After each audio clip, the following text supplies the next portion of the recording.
നല്ല വെണ്ണ പോലെ അരയ്ക്കണം കേട്ടോ. അരച്ചോളാം ഗുരുവേ. ഇത് എന്തിനുള്ള മരുന്നാണ് ഗുരുവേ? എന്തോ കൈ കിട്ടുന്നത് അങ്ങോട്ട് അരച്ചിട്ടാണ്. ആ എന്തിനാണെന്ന് ഏതിനാണെന്ന് എന്നൊന്നും നീ അറിയണ്ട. എന്തിനുള്ള മരുന്നാണെന്ന് അറിയാമെങ്കിൽ എങ്ങനെ വൈദ്യനാണ് ഗുരുവേ? എന്തോ സാക്ഷാൽ അഗസ്ത്യനെയും ധന്വന്തരെയും നേരിട്ട് വരുത്തിയാണ് ഞാൻ ഇതൊക്കെ പഠിച്ചത്. കുറഞ്ഞത് 10 വർഷമെങ്കിലും നീ എന്റെ ശിഷ്യനാകാതെ ഇതൊന്നും പറഞ്ഞു തരാൻ ഒക്കത്തില്ല. അപ്പോ ആശാന്റെ മരണശേഷമേ എനിക്ക് എന്തെങ്കിലും പഠിക്കാൻ പറ്റുമോ? അല്ലേ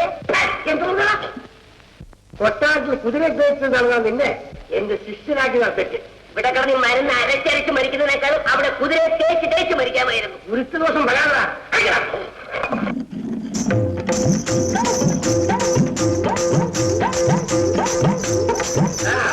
എന്റെ മോള് നൃത്തം ചെയ്താൽ കൊട്ടാരമല്ല കിട്ടാ നടക്കും.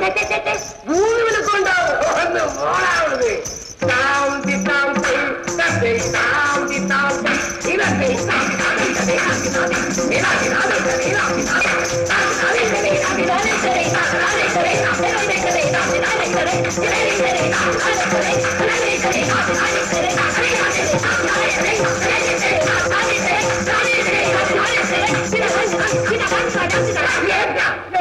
അയ്യോ, ഞാൻ അറിഞ്ഞില്ല. കുതിരയെ വാ. കുതിരയെ വാ.